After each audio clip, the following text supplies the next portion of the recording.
My client is Michael Jones, and he's in custody, and he's asked me to argue probable cause for him, and so I Sure, shall. of course.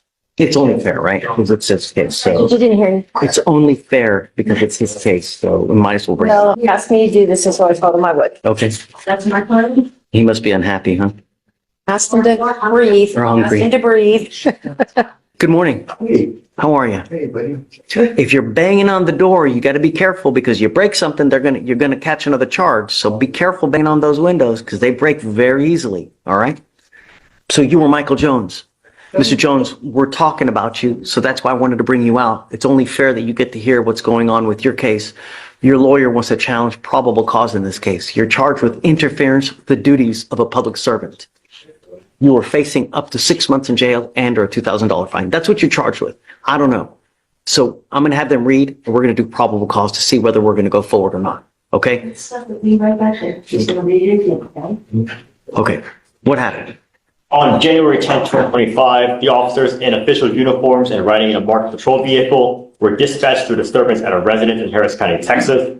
The officer observed the defendant standing outside the location, being told to leave by the resident, to which the defendant refused by verbally yelling at the resident in a loud, aggressive tone of voice. The officer announced themselves and observed the defendant begin to walk away. The officer gave the defendant a verbal command to put his hands behind his back, and the defendant pulled his hand away. The defendant refused to comply with verbal commands, and the defendant held his arms to his chest as the officer attempted to detain him. The defendant continued to refuse additional commands to stop resisting and put hands behind his back. He yelled at the officer in an aggressive tone and shouted out loud, "Don't let them take me." The officer performed a leg sweep and continued to struggle handcuffing the defendant due to him pulling away. The officer began to roll around while on the ground and reached the officer's hands to prevent him from being placed in handcuffs. The officer continued to give commands, and the defendant continued to refuse. I get it. But what's he doing? I mean, he's walking away. That's what they wanted. Right? So, Black man. No, Just losing? Your Honor, in this case, to read the full dim, it was a disturbance call, and they said they observed him standing outside the above location, being told to leave, and they observed him verbally refuse, and then Right, but then cops get up there. and then they observed him begin to walk away. And it says they approached Jones and observed he was intoxicated in a public place based on his slurred speech, pupil size, and Didn't say that. That was in the complete dims, Your Honor. And then it Do you know says about that? and Yes, aggressive Judge, behavior. but Okay, I go have my ahead. argument prepared. Judge, my argument is exactly what you started to say. There's some sort of disturbance. Somebody's asking him to leave. They're yelling and screaming at each other. Police coming up and saying, "Hey, I'm the police." You can walk away from that all day long. My client did walk away from that. My client's loud and emotional, as you can tell here today. You're allowed to walk away emotional, yelling, screaming, even using profanity in this state if you want to. Then the cops come up to him and suddenly there's some kind of unfounded allegation of intoxication. There's absolutely no facts other than that statement. "I smell marijuana. You look intoxicated." Because it looks like he walked away and the cops didn't want him to walk away. And so now they need a reason to arrest him. My argument is based on if he's charged with interference with a public servant, that doesn't come until later. He has to be lawfully arrested and lawfully detained or lawfully with the police before that even occurs. Walking away when a resident tells you to leave and all you've got in your sworn statement is, "We identified ourselves as police," so what? Everything that happens after that is fruit of the poisonous tree. So they go up and they see that he possibly could be intoxicated. So does it go into a potential public intox investigation?